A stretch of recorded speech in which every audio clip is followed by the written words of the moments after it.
Welcome to the Billy the Brush Art channel.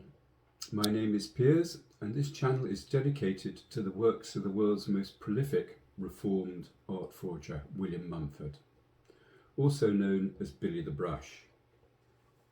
Today I'm going to give you a brief summary of Billy's story, followed by regular posts about various artists that Billy has forged, what he's doing now and examples of his work.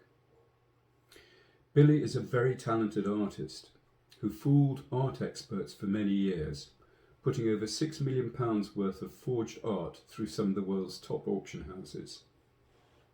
The skill required to create forged old masters that were passed by the world's leading art experts is quite extraordinary.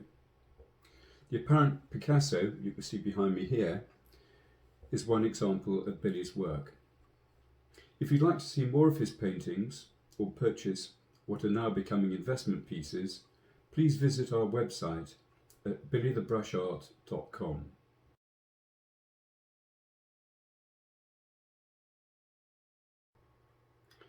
William Mumford, or Billy as he's more often known, has, no pun intended, had a very colourful past. He was born in 1948 in the east of London, and by the early 60s had discovered a talent and love for art. But at the same time, he'd also discovered a love for alcohol and ladies. At the age of 18, he was enrolled into St Martin's College of Art in Charing Cross Road.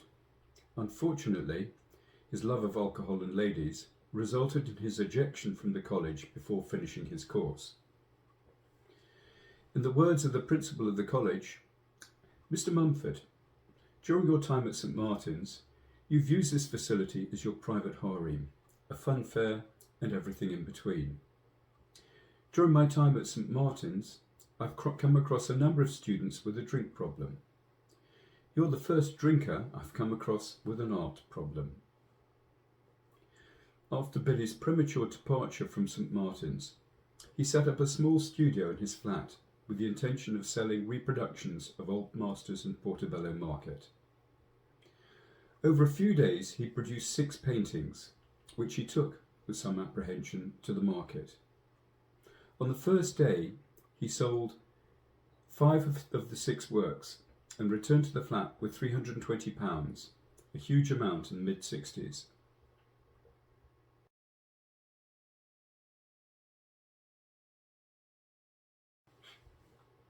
Billy continued to sell his reproductions legitimately for the next few years. But by the early 70s, he stumbled across the art of what was then known as doing the honours. Doing the honours was the process of locating an old painting that was similar in style to a well-known artist, painting over the signature and replacing it with the signature of the more valuable artist. This was Billy's induction into the world of art forgery. By the end of the 70s, Billy moved to Brighton, which was then very much the Wild West of the antiques and art trade. By this time he'd honed his skills in the art of forgery. He realised it was very difficult to suddenly discover a new missing Picasso or Monet, but there were other less well-known artists that were making big money from the emerging Asian and Eastern markets. A successful period followed, selling legal reproductions supplemented by the occasional less legal forgery through an unwitting auction house.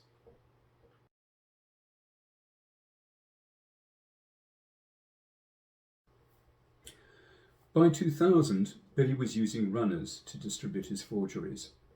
A runner's job was to take a forgery to an auction house with a convincing backstory as to how the supposedly missing masterpiece had been found, aging aunt's attics being a favoured location. Having runners in different parts of the country reduced the risk of too much work being put through too few auction houses. The arrangement worked very well until several years later, when his use of runners backfired on his business rather terminally. In 2005, he and his wife moved to a Langers in Brittany. Billy stayed in France for 18 months, and during this period, although continuing to paint, he refrained from producing any forgeries, being only too aware that the penalties in France for forging art were more severe than in the UK. He returned to the UK in 2007, shortly before his arrest.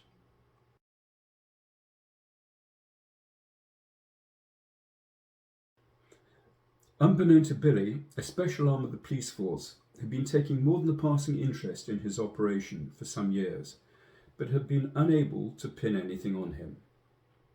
All that changed in early 2008, when one of his runners over-embellished his backstory and, when asked to repeat it, panicked and then confessed. The police very quickly followed the trail through various associates back to Billy.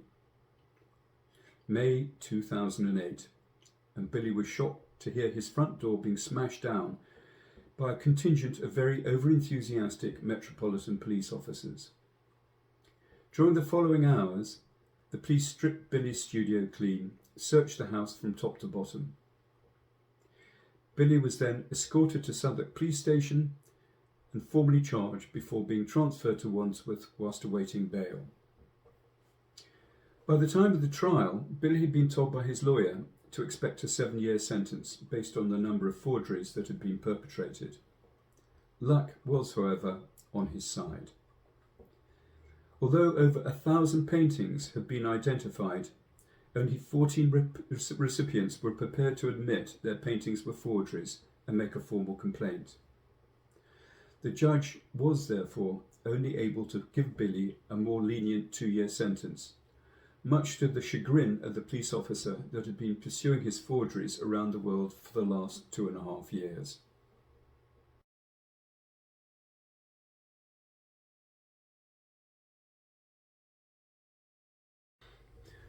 After a short spell in Brixton, Billy was transferred to Ford Open Prison, where he spent most of his time painting. Some of his work was used as currency to increase his prison canteen fund, and the rest was picked up by his wife Daphne on her twice-weekly visits. Billy was finally discharged from Ford in 2011 and has been going straight ever since. In my next post, I'll cover Billy's story since his release from Ford. We'll look at more samples of his work, cover what he's doing now and his plans for the future. Thank you for watching this video, and I hope you will join me for the next instalment.